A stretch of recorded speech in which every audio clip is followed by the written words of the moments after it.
civil, c'est un contre-pouvoir. L'opposition, c'est un contre-pouvoir. Les mouvements citoyens multiples sont des formes de contre-pouvoir. Un pouvoir a besoin de ça. Contre-pouvoir ne signifie pas contre le pouvoir. Mais c'est faire en sorte que les décisions qui sont prises soient en phase avec les attentes des populations. C'est de cela qu'il s'agit. Maintenant, encore une fois, je considère que au moment où il y a des situations problématiques qui se présentent à nous, nous avons besoin ensemble de réfléchir. Et c'est ce que les assises nationales s'étaient donné comme objectif. Réfléchir ensemble sur la situation du pays, voir les niveaux les plus stratégiques qui engagent la destinée du peuple des Sénégalais et voir ensemble quelles sont les médications que nous pouvons mettre en place tout de suite, dans un moyen terme, à long terme, pour au fond faire du Sénégal un pays émergent. C'est de ça qu'il s'agit. Donc il s'agit aujourd'hui de faire le diagnostic, et je crois que pour l'essentiel, on sait les secteurs stratégiques au Sénégal se heurtent à beaucoup de difficultés, tout le monde est d'accord là-dessus. Maintenant, la médication, les solutions qu'on est en train de mettre en place, et c'est là où je considère que les solutions, il y en a qu'on peut adopter tout de suite, que l'on peut mettre tout de suite, mais il y a des solutions qui vont attendre, parce qu'on ne peut pas tout régler tout de suite. Mais même dans le phasage, en disant que les premières solutions immédiates sont les suivantes, il faudrait qu'il y ait de la concertation. En disant que les solutions à moyen terme sont les suivantes, il faut aussi qu'il y ait de la concertation, qu'il y ait suffisamment de concertation, suffisamment de discussion autour de ces enjeux. Et à partir de ce moment-là, nous aurons une parole publique portée par le dirigeant. Et c'est ça l'idée, c'est ça le leadership. L'idée un groupe, c'est avoir cette crédibilité qui permet de partir des solutions qui sont esquissées à la base, de les subsumer, donc de les résumer et de les porter. Et de dire que nous donnons cap vers. À un certain moment, on avait dit l'an 2000, le Sénégal sera comme la France, et Dakar sera comme Paris. Et Pacheco l'avait chanté. Oui, et les gens attendaient. Je dis ça, c'est important. Maintenant, il ne suffit pas seulement de le dire, il ne suffit pas seulement d'avoir des slogans, mais il s'agit après de poser des actes forts. Et ces actes forts, c'est d'abord sur le plan attitudinal, sur le plan comportemental. Quel type de comportement j'adopte dans le rapport avec les gouvernés? Moins d'arrogance, plus de crédibilité dans le discours, plus de véracité, plus d'engagement, plus de conviction. Il y a quand même des efforts qui sont faits, mais il faut dire qu'il y a encore du chantier, un grand chantier qui attend le Sénégal. Maintenant, en fait, je dis moi, c'est toutes les contradictions que nous avons. Le Sénégal a été la capitale de l'AOF. Nous avons bénéficié de beaucoup d'infrastructures dans le cadre de la colonisation. Nous étions en avance sur beaucoup de pays, comparé à la Corée, comparé à d'autres pays. En 1960, nous étions largement en avance par rapport à ces pays-là. Aujourd'hui, nous sommes largement à la traîne. À mon avis, c'est aussi une question de leadership. Quel type de leader avons-nous besoin qui correspondent aux attentes des Sénégalais, qui traitent les Sénégalais avec respect et non pas avec condescendance? Je crois que ça, c'est des éléments importants et ça suppose une rupture de paradigme. C'est pas facile parce que vous vous rendez compte que des fois, à chaque fois que quelqu'un arrive au pouvoir, il vient souvent avec beaucoup de Wade qui arrivait au pouvoir. C'est fini l'ère des présidents classiques. Aujourd'hui, on va avoir une nouvelle conception de président. Et c'est ce qui fait d'ailleurs qu'il avait quelques soucis avec certains de ses homologues dans la sous-région, qui considéraient que, bon, il fait le malin. Au bout de quelques temps, on a l'impression qu'il a été rattrapé. Qu'est-ce qui se passe? Je crois qu'au-delà de la station présidentielle, il y a aussi un entourage. Un des problèmes que nous avons dans ce pays, c'est un entourage qui ne rend pas service. On vous dira que vous êtes le plus beau. On vous dira que vous êtes le plus gentil. On vous dira que les autres sont des aigris. Et après, si vous ne faites pas attention, vous tombez dans le travers d'un égo surdimensionné. Et pour éviter cela, les contre-pouvoirs doivent être fonctionnels. Et ce sont que ces contre-pouvoirs-là, simplement, qui vous rendront compte que vous êtes élu. C'est-à-dire que le peuple vous a tout donné. En retour, vous devez tout donner au peuple. Mais tout donner au peuple, c'est d'abord donner au peuple sa dignité, c'est montrer au peuple un certain respect, c'est écouter et entendre le peuple, c'est essayer de répondre, je dis bien essayer de répondre aux préoccupations du peuple. Et que quand vous n'avez pas de solution, vous dites au peuple, écoutez, j'ai essayé, j'en suis arrivé là, je n'ai pas de solution, cherchez ensemble une autre alternative pour nous en sortir. Toute autre attitude est une attitude d'arrogance et ça crée cette situation où les gens aujourd'hui dans un même camp sont en train de s'insulter, de s'injurier. Au moment où le cultivateur a des problèmes, vous avez parlé de la campagne de l'arachide, au moment où le cultivateur a des problèmes, au moment où l'enseignant a des difficultés, au moment où le malade a des difficultés dans les hôpitaux, au moment où j'ai des problèmes moi pour accéder à l'eau, au moment où moi-même j'ai des problèmes pour payer ma facture d'électricité, il y a un véritable souci. Au moment où les jeunes prennent des pirogues et meurent par centaines en mer, on ne s'attend pas à des injures pour des gens qui doivent nous aider à trouver des solutions. Il y a à ce niveau-là, il me semble, un véritable raté qu'il faut corriger ici et maintenant. Alors, vous l'avez dit, il y a des problèmes. Sadibou Diop, vous l'avez aussi dit, les populations peut-être sont fatiguées par rapport à toutes ces augmentations. Mais hier, le ministre de l'économie et des finances a soutenu, a vanté, quoi qu'on dise, une bonne santé de la trésorerie, une bonne santé trésorière. Alors, aujourd'hui, d'aucuns pensent que c'est paradoxal par rapport à tout ce que l'on vit ou bien à tout ce que les populations sont en train de vivre. Alors comment analysez-vous justement ces propos du ministre? Ce qui est extraordinaire, c'est que ce ministre qui nous dit que le Sénégal a une bonne santé de trésorerie, mais on ne peut pas avoir une bonne santé de trésorerie et augmenter tous les prix. C'est pas possible. On n'a pas besoin d'être économiste sorti de Harvard, Oxford ou Yale pour le savoir. Quand il y a augmentation, ça veut dire que quelque part il y a tension de trésorerie. Quand les retards sont payés, quand les salaires sont payés avec un certain retard, il y a tension de trésorerie. Quand les bourses des étudiants ne sont pas payées à temps, ça veut dire qu'il n'y a pas de liquidité. Mais où est passé tout cet argent qui a été emprunté par-ci et par-là? Comment cet argent a-t-il été géré? Est-ce que les priorités des Sénégalais ont été prises en compte? Je ne crois pas. Alors moi je crois que ce gouvernement, comme je l'avais dit dès 2012, nous avons un gouvernement de communicants et qui communique mal d'ailleurs. Car dire que le Sénégal a une bonne santé financière, alors que nous sommes parmi les pays les plus pauvres au monde, alors que les derniers résultats de l'indice de développement humain, IDH, nous propulsent en arrière encore de 2 places, qui trompe-t-on? Comme l'a dit Djibi Diakhaté, respectons d'abord ce peuple, ce vaillant peuple sénégalais qui a élu et réélu Macky Sall. Respectons ce peuple. Le contrat de confiance qui lie les gouvernants aux gouvernés a disparu depuis quelque temps à cause de ces multiples scandales que nous avons cités tantôt. Qu'est-ce qui se passe? Où va ce pays? Et moi, j'en profite parce que j'ai un professeur devant moi pour interpeller toute l'intelligentsia sénégalaise à s'immiscer dans les problèmes économiques, dans les problèmes de santé, dans l'éducation, et qu'ensemble, comme l'a dit Djibi Diakhaté, pour trouver des solutions, car il s'agit de notre Sénégal. Le président Macky Sall est à son dernier mandat, il partira. Mais les problèmes de santé, les problèmes économiques, les enjeux actuels, les problèmes de l'enseignement resteront. Alors que nous avons la possibilité, l'intelligence, ensemble, de trouver des solutions. Je disais tantôt que c'est de notre capacité à nous unir et à taire nos différences que jaillira la solution. Et c'est pourquoi la société civile, j'allais dire même le Front social, va battre le macadam ce vendredi 13. Mais au-delà, est-ce que vous-même, vous ne vivez pas cette tension de l'échec en vous disant que nous marcherons sans que les Sénégalais viennent nous répondre comme d'habitude? Je ne crois pas. Vous savez, ce travail de communication, c'est un travail permanent. Ça ne peut pas que se faire à travers la presse. Je l'ai dit tantôt lors d'une réunion entre opposants et des acteurs de la société civile, il nous faudrait quitter les plateaux télé, les salons feutrés, enlever nos costumes et aller dans les marchés, dans les écoles, dans les universités, parler aux Sénégalais, leur faire comprendre qu'il ne s'agit pas d'un combat pro ou contre Macky Sall, mais d'un combat citoyen. Aujourd'hui, peu de Sénégalais gagnent 300 000 francs de salaire. À Dakar, les appartements coûtent 200 000 francs. Les factures, 350 000 francs. Comment font les Sénégalais pour survivre? Moi, je me pose cette question. Comment font les Sénégalais? Un ami me disait que les Sénégalais tirent le diable par la queue. Mais je lui ai dit non. Les Sénégalais cherchent le diable pour lui tirer la queue. Tellement cette situation est douloureuse. Nos enfants sont à l'école privée. Nous louons des appartements privés. Nous avons des factures à payer chaque jour. Le Sénégalais tiendra-t-il encore 1 an à ce rythme? Peut-être que le sociologue nous en dira un peu plus. Moi, je dis plutôt tirer le diable par le bout du poil de la queue. alors, mais professeur, quoi qu'on puisse dire avec excusez-moi, oui. J'allais oublier l'entourage du président. Vous savez, il est facile aujourd'hui d'être dans l'entourage du président, chanter ses louanges à longueur de journée.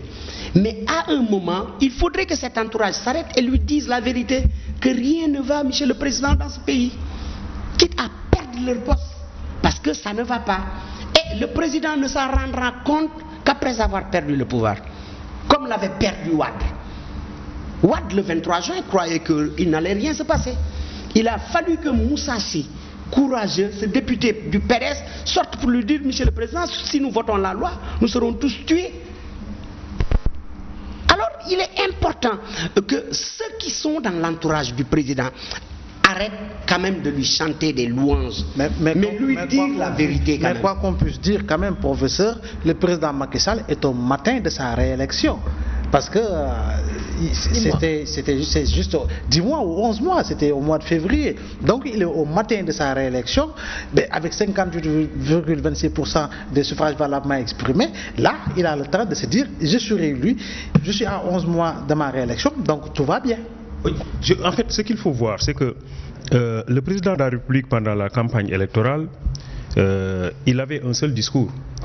Regardez mon bilan, je vais m'inscrire dans la continuité. C'était aussi simple que ça.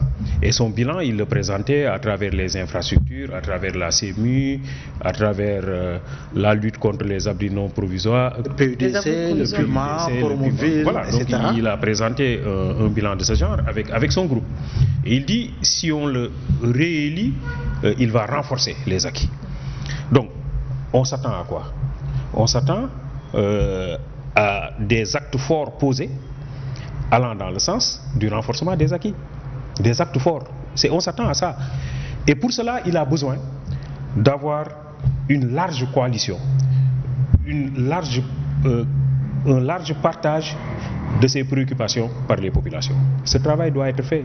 J'ai bien aimé, juste après son élection, qu'il ait dit, j'ai été élu par 58%, je crois, mais qu'il y a à peu près 40% qui n'ont pas voté pour moi. Je fais appel à eux. C'est bien ça. Ce n'est pas tous les Sénégalais qui ont voté pour moi. Je veux que les autres viennent se joindre à moi et qu'ensemble, nous travaillons pour aller vers les réformes, pour mettre définitivement ce pays sur les rampes de l'émergence. C'est un bon discours. Mais après, quel acte on pose? Allant dans le sens de ça. Donc ça, c'est la première chose. Donc poser des actes forts allant dans le sens des promesses qui ont été tenues, notamment pendant la dernière campagne électorale. Première chose. Deuxième chose, je suis d'accord avec Diop, quand on fait une marche pour lutter contre la hausse de l'électricité, moi je suis député APR, je suis ministre APR et je vais participer à la marche. Ben oui, c'est une marche citoyenne. C'est une marche citoyenne. Je dis, c'est une marche qui dit, je crois, nous voulons une justice plus équitable. Nous voulons des conditions de vie plus acceptables pour les Sénégalais. Mais moi, je suis concerné, je suis impacté, vous l'avez dit la dernière fois, par la hausse de l'électricité et je suis vraiment impacté. Sauf que malheureusement, ici au Sénégal, on ne pense pas comme ça. Quand on est avec le gouvernement ou quand on fait partie de la mouvance présidentielle, on est tout le temps d'accord avec... Mais on est dans la même lancée. En France, actuellement, il y a de grosses manifestations autour de la loi sur la retraite, mais on ne voit pas également les députés, ou en tout cas ministres LRM, dans ces manifestations-là. Nous avons beaucoup hérité, et beaucoup. Mais moi, j'ai été en France quand commençait le mouvement des Gilets jaunes. Mais j'ai constaté, j'étais avec des amis, des gens qui étaient du pouvoir, qui ont dit nous sommes avec les Gilets jaunes parce que nous vivons le malaise. Ce malaise-là, nous sommes en train de le vivre. Donc ce n'était pas seulement une affaire de groupes constitués, et soutenus par la France, je ne sais pas comment ça s'appelle encore, la France qui refuse, non soumise, etc. Mais c'était des gens, des citoyens qui spontanément ont dit, mais franchement, les idéaux pour lesquels les gens sont en train de se battre sont des idéaux que nous partageons. Et par conséquent, nous allons nous joindre à ce groupe-là. Donc c'est pourquoi je suis d'accord quand on parle de communication. La communication est importante. La citoyenneté, elle est toujours à construire. Elle n'est jamais acquise de façon définitive. C'est des constructions. Il y a des moments de recul. Il y a des moments d'hésitation, il y a des moments de questionnement, il y a des moments de doute. Alors c'est pourquoi on a toujours besoin de faire ce travail-là au niveau de nos différentes instances. Et malheureusement, dans les partis politiques, les écoles de partis ne fonctionnent plus. Enfin, peut-être que dans certains partis ça existe, mais normalement le rôle des écoles du parti, c'est de renforcer la citoyenneté. C'est pas seulement de former à l'idéologie du parti, hein. C'est dire aux gens, vous êtes dans le parti, vous êtes socialiste, voilà ce qu'enseigne le socialisme, mais vous êtes des citoyens sénégalais d'abord et avant tout.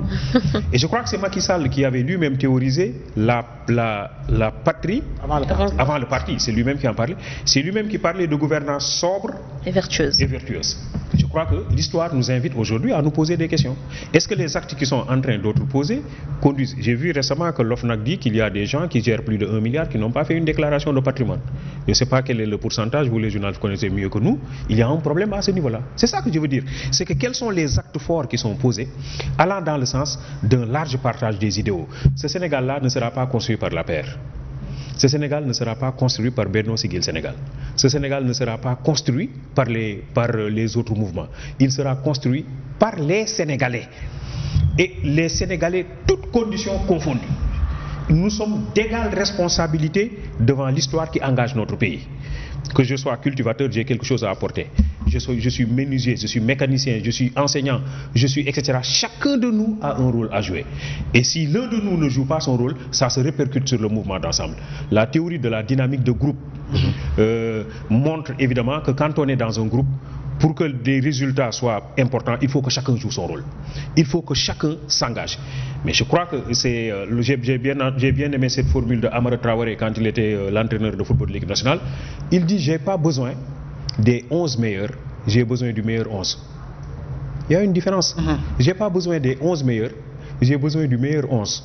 C'est-à-dire des gens qui sont prêts à s'engager, à se mobiliser pour faire des résultats. Mais il faut d'abord que moi je donne l'exemple. Il faut que je sois le premier à être prêt à mouiller le maillot. On nous a parlé de, comment ça s'appelle, aller rapidement. À un certain moment, c'est... Fast track. Fast track. Avant fast track, il y avait autre chose. Hein. Accélérer la cadence. Je ne sais pas où se trouve la différence entre les deux formules. Mais dans tous les cas, ça montre qu'il y a des soucis. Quand les gens se disent, il faut aller plus vite, ça veut dire que c'est là. Je crois, hein. Ça veut dire que la cadence avec laquelle nous fonctionnons ne nous permet pas d'aller vite vers les résultats. Mais je crois que pour y aller très vite, on a besoin de marcher avec les autres. Ça nous muscle davantage et ça nous permet d'aller plus sûrement vers des résultats qui sont probants pour le peuple tout entier. Alors Sadibou, vous attendez sûrement un changement de cap de la part aujourd'hui du gouvernement. Oui, changement de cap, mais moi je retiens en fait du discours de M. Diakhaté la noblesse de la politique en tant que telle. Savoir que je suis pas avec un parti, je ne suis pas avec un candidat, je ne suis pas avec un président, je suis pour les intérêts du peuple sénégalais. Et c'est là où le bas blesse. Mais pour ça, il faut un réel changement de comportement, de la part aussi de nos dirigeants, parce qu'on sait comment ça se passe quand on n'est pas d'accord. Mais c'est le mal des partis politiques. Combien d'éminents politiciens ont été exclus des partis carrément à contre-courant avec les propos du leader? L'absence de démocratie interne au sein des partis fait que moi, cher Sadibou Diop, je n'ai jamais milité dans aucun parti politique et je ne militerai jamais dans un parti politique car me considérant comme esprit libre. Si aujourd'hui M. X est mon leader dans tel parti, j'ai le droit de dire mes opinions. J'ai le droit de ramer à contre-courant avec le leader quand je suis convaincu que j'ai raison. Mais cela ne se passe pas ainsi. Alors, toutes ces personnes qui gravitent autour des partis politiques, et d'ailleurs voilà pourquoi l'urgence d'une troisième voie qui met en exergue le pouvoir citoyen, qui responsabilise le citoyen, qui fait comprendre aux citoyens que ce Sénégal t'appartient. Tu es né membre d'un État libre et membre du souverain. Et quelle que soit la petitesse de ta voix, tu as ton mot à dire dans la gestion de ce pays. Alors c'est ça, toute cette noblesse de la politique que j'attends de ces leaders. Comme il l'a si bien dit, la marche contre la hausse de l'électricité doit impliquer les responsables élus et ministres de la paix. Car nous sommes tous impactés. Les religieux doivent se prononcer là-dessus. Les professeurs d'université doivent porter ce combat. Le Modou, les Sénégalais de la diaspora doivent porter ce combat.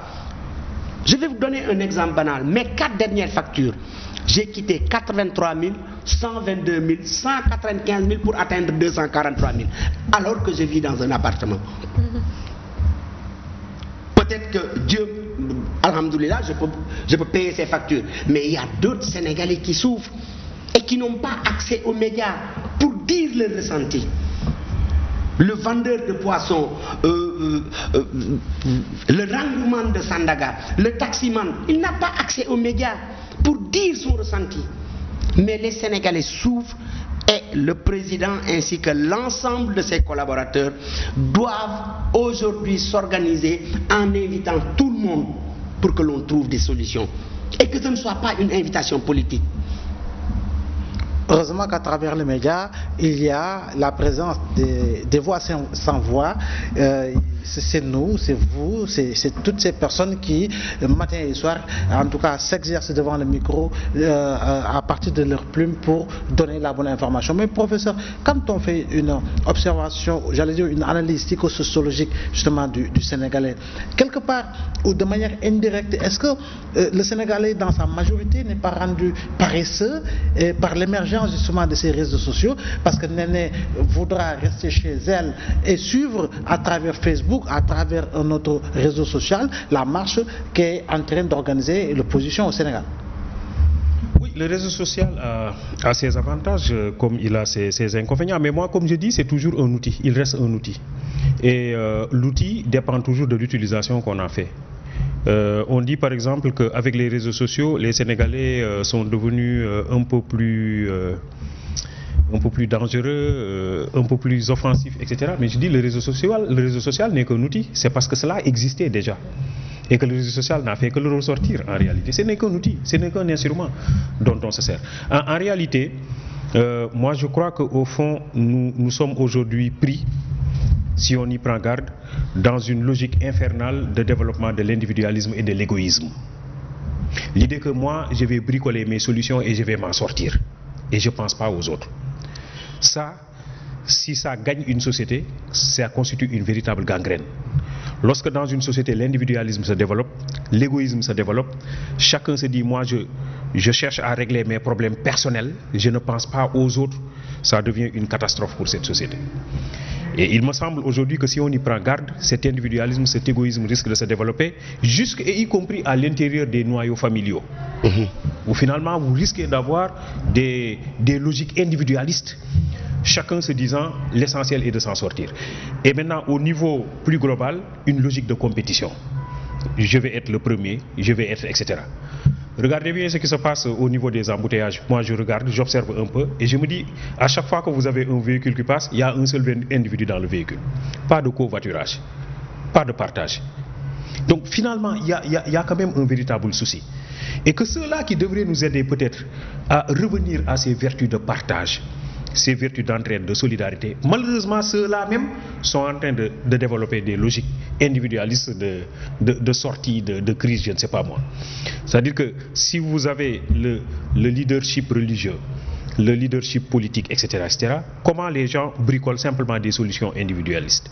Comment je fais pour moi m'en sortir? Alors je crois qu'il faut déraciner toutes ces attitudes-là et nous rendre à l'évidence que nous partageons une embarcation. Je crois que c'est ça l'image du Sénégal. Nous partageons une embarcation et si l'embarcation tangue, c'est tout le monde qui va périr. Je crois qu'on a besoin ensemble de faire en sorte que l'embarcation tienne. Et ça suppose une responsabilité des uns et des autres. Ceux qui ont les pagaies et qui travaillent, et tous les autres doivent tirer dans la même direction pour qu'on arrive à de bons résultats. Mais je crois que malheureusement, la pente que nous sommes en train de suivre, malheureusement, est une pente qui, me semble-t-il, promeut l'individualisme et l'égoïsme dans cette société. Pour finir, Sadibou? Oui, pour finir, moi j'appelle à la conscientisation collective. La situation est certes très difficile, mais je crois que c'est de notre capacité à nous unir, à discuter, à échanger qu'on trouvera la solution.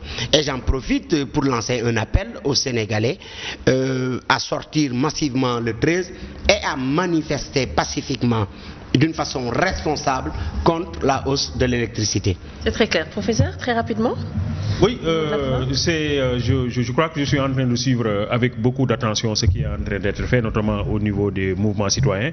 Mais comme j'ai dit, la citoyenneté, elle ne se gère pas par procuration. Je ne peux pas rester chez moi et continuer à dire que Guy Marius Sagna est valeureux, il est chevaleresque, alors que je ne suis jamais là quand on le prend. crois qu'évidemment, il faut être responsable. On ne procure pas la citoyenneté, on l'assume. Très bien. Merci à vous en tout cas d'avoir répondu à notre invitation. Abdoulaye, c'est tout pour ce soir. C'est tout pour ce soir. Merci à Cheikh Sadbou, merci au professeur Djibi Diakhaté. En tout cas, l'essentiel, c'est d'être ensemble et l'ensemble, c'est le Sénégal. Très bien. Merci à vous, chers téléspectateurs. Tout de suite, la grande édition du soir. Bonne suite des programmes en notre compagnie.